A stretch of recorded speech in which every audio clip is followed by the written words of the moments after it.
saja prihatin, lebih daripada prihatin, karena ini adalah menyangkut masa depan anak-anak kita. Tentu sebagai leading sektor utama Kemensos RI dalam merespon situasi dan kondisi yang menimpa anak-anak kita sekalian. Yang saya hormati dua komisioner, Pak Kawian, Purdanti, Pak Gus, yang memberikan dukungan luar biasa pada anak-anak kita, beserta seluruh jajaran. Ini relawan semua, mereka tergerak hati dan jiwanya untuk sama-sama ini memikul tanggung jawab bersama. Yang saya banggakan para pegiat anak dari LPAI, Lembaga Perlindungan Anak Indonesia. Ada Kang Iit, mencintai anak-anak bukan karena dia darah daging anak kita sendiri, melainkan ini adalah anak-anak bangsa. Anak-anakku sekalian, Bu Ai minta izin hari ini dengan respon sedemikian besarnya menteri kalian yang hari ini ada di depan kalian, mempertemukan kalian semua dengan Pak Menteri. Ya, ini baru pertama ini. Alhamdulillah, kesempatannya sangat langsung to the point dan direspon malam itu juga ketika Pak Menteri beratensi pada peristiwa yang kalian, anak-anakku sekalian alami. Jadi terima kasih, mungkin mohon kesediaan media dan segala sesuatu tidak memunculkan wajah beserta anak-anak kita tercinta ini. Dan kami persilahkan mungkin ya untuk bisa ke sebelah ya, untuk bisa didampingi, karena ini akan membicarakan situasi yang sangat penting untuk dan sangat krusial, sangat relevan nanti untuk adik-adik sekalian juga. 14.653 kasus pelanggaran hak anak yang terdaftar secara register ke KPAI. 14.653 kasus selama 2021 sampai 2023. Nah, ini berarti menempati data 2024. Ya.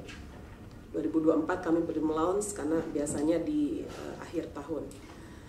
Ini menunjukkan pengaduan yang secara resmi mereka hadir maupun datang langsung maupun online. Tetapi data prevalensi kita di tahun ini saja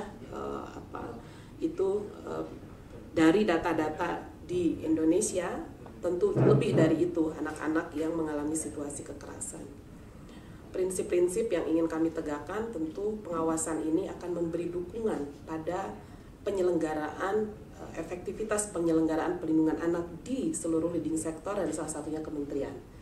Ini yang menjadi semangat kami sehingga penerimaan pengaduan dari masyarakat kepada kami ketika ditindaklanjuti secara cepat menunjukkan akuntabilitas dan memang responsibilitas kementerian tersebut jauh lebih luar biasa dan menjawab ekspektasi publik.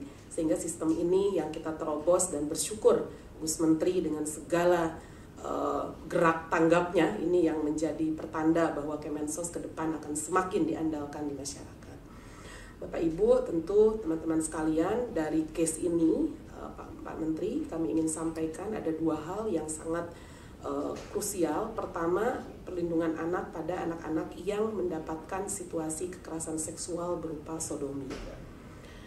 Situasinya sudah terjadi seperti budaya, bahkan sudah ada yang mengalami lebih dari 2-3 kali perlakuan.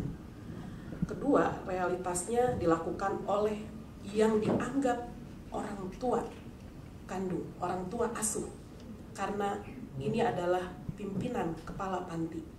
Sehingga bagaimana seseorang yang dia hormati, dia sayangi, dia segani melakukan tindakan itu untuk menolaknya, sama sekali sulit untuk dielakkan. Ini berdampak secara psikologis berkali lipat, berdampak pada masa depan dan kesehatan reproduksi yang sangat mengkhawatirkan. Sehingga poin-poin krusial ini yang ingin kami titipkan kepada Balai Rehabilitasi, sehingga jumlah anak sampai detik ini secara keseluruhan 32, tetapi yang sudah ada data 26 yang dititipkan ke KPAI tadi secara profiling baru 4 dan yang terindikasi aktif tadi 12 ya, sekitar 12 anak. Jadi kami mohon satu anak satu perlindungan untuk kita atensi bersama dan berikan langkah-langkah konkret terukur pada anak-anak kita. Yang kedua, tentu yayasan ini sudah berjalan selama hampir kurang 20 tahun ya, Bu Desvi, Bapak. Dan selalu embel-embelnya panti sosial. Bagaimanapun ini adalah salah satu bentuk dari wajah layanan di bawah naungan Kemensos. Artinya ada standarisasi pola koordinasi dan bahkan evaluasi yang harus diperkuat lagi oleh seluruh instansi, baik itu di tingkat kementerian, tingkat provinsi, kota kabupaten. Kami tetap memberi penghargaan pada siapapun yang sudah melakukan langkah-langkah gerakan sosial, moral, akar rumput di masyarakat yang mencoba memberi solusi pada anak-anak yang kurang beruntung. Tetapi kalau ujung-ujungnya ada persoalan seperti ini dan tanpa pengawasan, kami harus bicara sama siapa lagi? Tentu kementerian yang terkait kami mohonkan untuk turun untuk memberikan standarisasi secara utuh dan evaluasi menyeluruh, sehingga situasi yang awalnya menjadi langkah gerak masyarakat sipil yang begitu hebat ini tidak terpangkas oleh oknum-oknum dan bahkan orang-orang yang ternyata mencari kehidupan dan eksploitasi seksual berkedok yayasan yang sangat merugikan. Tidak saja prihatin, lebih daripada prihatin. Karena ini adalah menyangkut masa depan anak-anak kita.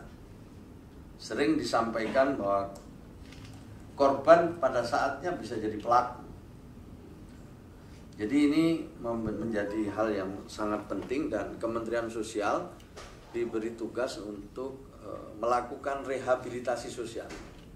Jadi rehabilitasi medisnya nanti tentu di Kementerian Kesehatan, rehabilitasi sosialnya di tempat kita. Pembagian tugas ini bukan berarti kita terus saling lempar tanggung jawab, tapi justru supaya anak-anak ini tertangani dengan baik. Dalam kesempatan awal tentu Kementerian Sosial siap untuk menampung, memberikan bimbingan, sambil nanti kita berkoordinasi supaya ada tenaga-tenaga medis yang juga bisa mendampingi, di samping tentu tenaga-tenaga kesejahteraan sosial.